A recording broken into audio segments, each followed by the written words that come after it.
Hello everyone, Radhe Radhe. Welcome back to our channel. Hope करती हूँ आप सब अच्छे होंगे, अपनी पढ़ाई लिखाई में व्यस्त होंगे। आज मैं मॉर्निंग में सुबह के 4:30 बजे ही उठ गई थी।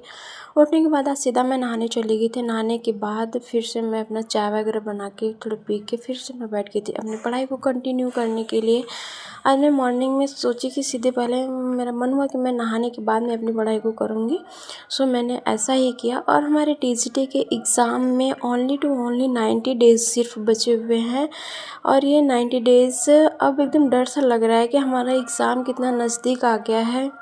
अब एकदम डर सा लग रहा है कि हमारे पास टाइम बिल्कुल भी नहीं है। बहुत कम समय हमारे पास बचा हुआ है और इतने दिनों में हमें अपनी मेहनत को और दुगना तिगुना करना होगा और अपनी जी जान लगा के पूरी कोशिश करनी होगी, क्योंकि अब ये चीज़ें जो एक बार हाथ से निकल जाती हैं फिर उसके बाद वही माइंड में एक रिग्रेट रह जाता है। तो वो मैं रिग्रेट फिर से नहीं रखना चाहती। अपने काम को करने के लिए मैं पूरी कोशिश कर रही हूँ और अपना 100% दे रही हूँ अपनी पढ़ाई को।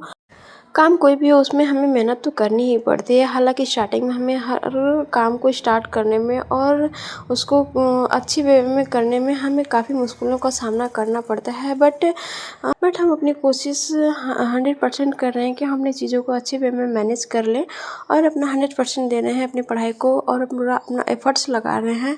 और कल मैंने मॉक टेस्ट दिया था, तो मेरे मॉक टेस्ट में बहुत ही कम नंबर बने, तो इस वजह से थोड़ा सा मैं कुछ ज़्यादा ही परेशान हो गई। फिर मैंने ये सोचा कि अभी हमारे पास आराम से 10-15 दिन बचे हुए हैं, तो इस टाइम को मैं अच्छे से यूटिलाइज़ कर पाऊँ अपनी पढ़ाई में और अपनी पढ़ाई को थोड़ा सा अच्छे ट्रैक पे लाऊं और अपनी पढ़ाई को और थोड़ा टाइम दूं और मैं चीज़ों को अच्छे से मैनेज करने की पूरी कोशिश कर रही हूँ। बट कुछ न कुछ चीज़ें ऐसी होती हैं जिससे हमारा माइंड थोड़ा डिस्टर्ब हो जाता है और न चाहते हुए भी उस चीज़ को हम सोचने लगते हैं जो हम नहीं करना चाहते हैं और जो हमसे नहीं होगा।